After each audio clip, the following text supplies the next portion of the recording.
punya mental kayak gini ada bakat jadi sufi. Tapi kalau tiap hari kamu bikin kacau balau dunia, bikin sumpah orang lain, bikin tidak jelas segalanya.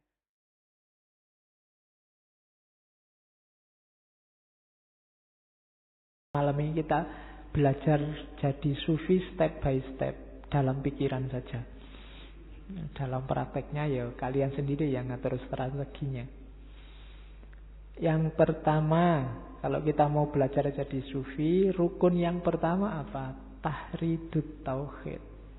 Akhroda yukhridu, itu artinya menyendirikan. Maksudnya apa?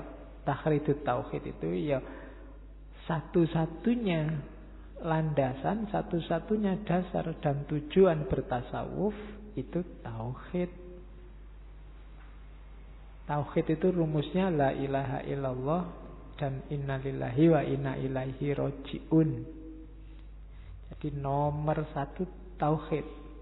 Nomor 2 fahmus simai.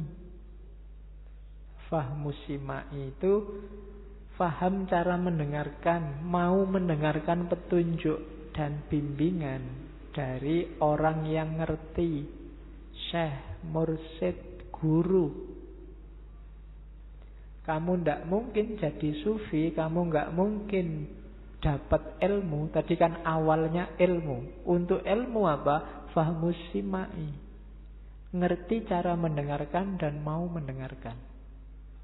Hari ini banyak orang yang tidak mau mendengarkan atau tidak bisa mendengarkan. Kenapa tidak bisa mendengarkan? Karena telinga dan kepalanya sudah penuh. Apapun saja masuk mental. Dia sudah menutup telinganya, menutup akalnya. Sudah selesai. Dia merasa, ya ini yang paling benar. Sudah finish. Nah itu berarti apa? Dia harus belajar fahmus simai, cara mendengar. Jadi kalau kalian punya teman pendiam, tapi dia punya fahmus simai yang bagus, biasanya dia yang paling pintar dibandingkan yang cerewet. Ya, hati-hati dengan orang cerewet dan jangan jadi cerewet. Orang cerewet itu banyak omong, yang paling banyak omong mesti yang paling banyak salah. Dan biasanya sedikit atau banyak rahasia dirinya juga diketahui orang lain. Tapi orang yang pendiam itu dia ngerti rahasia semua teman-temannya, tapi temannya nggak ada yang tahu dia kayak gimana. Itu kalau perang kayak filosofinya Sun Tzu itu mesti menang.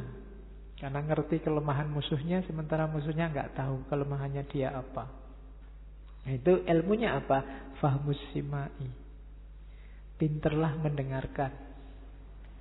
Yang hari ini ngaji dapat paling banyak itu yang paling pinter mendengarkan, bukan yang pinter ngomong.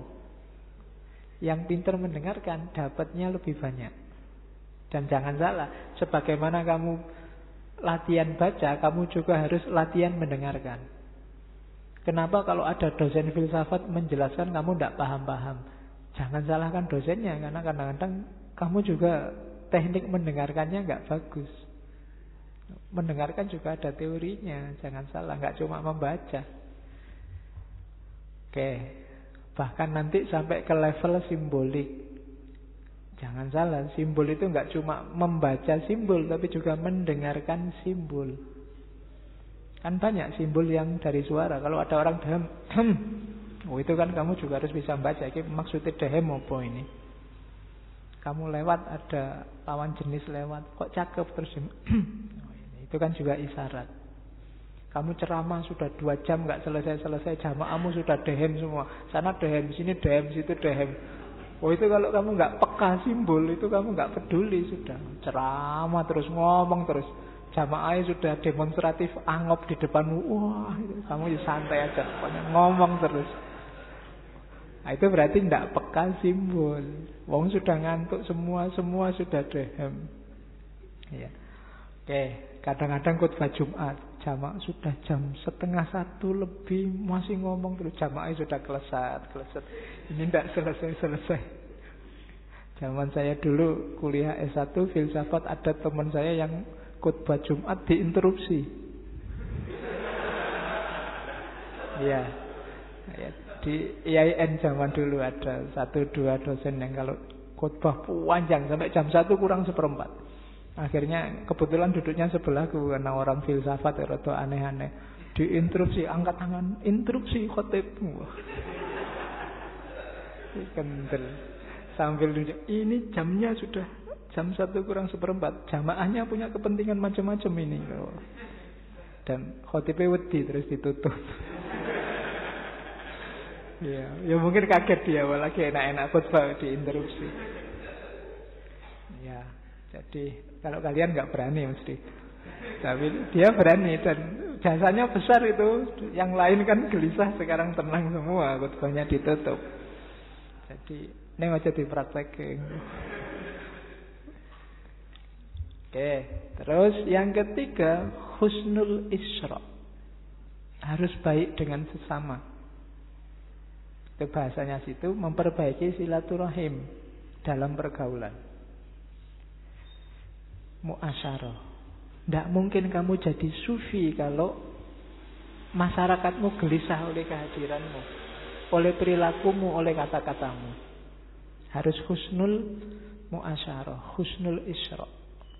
Saya lupa ada hadis yang bunyinya, apa sih silaturahim itu?